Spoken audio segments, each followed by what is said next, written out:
wonderful brand of traditional music, and we have some fantastic Irish products like Guinness and whiskey, which you're able to taste here this evening. I hope you have a good evening imbibing our national beverages, whiskey and Guinness and other things as well. We're not a wine producing country, but we do produce lots of things you can drink, all of which are very worth drinking. But of course, I never drink them to excess myself, but that's up to you. You're all adults. Perfect. Final thing I want to say is that we have a rich tradition of literature in Ireland.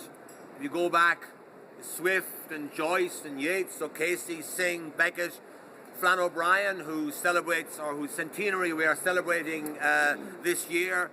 Here in Germany, I find an extraordinary interest in and reception for Irish writing. I recently attended a 10-hour reading in Hamburg of The Third Policeman by Flann O'Brien in German.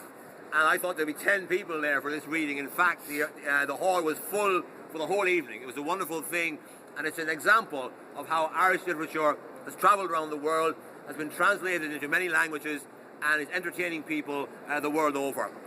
But we're not just a dead poet society or a dead writer society.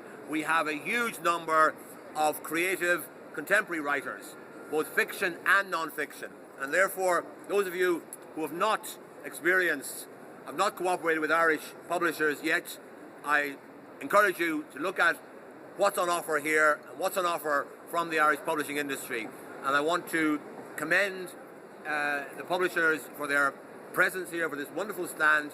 I want to commend Publishing Ireland for organising the whole thing, for inviting me, and I want to thank you all for attending and wish you a very enjoyable evening with Irish writing and Irish beverages. Thank you very much. Here. And also, and of course, Irish food, smoked salmon.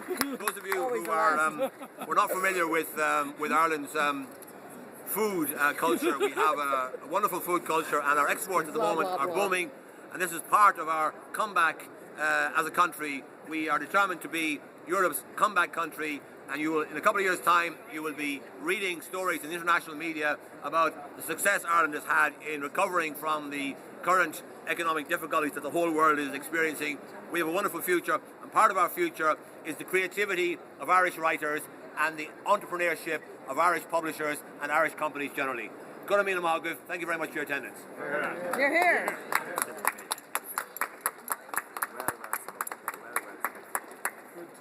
Thank you very much, Mr.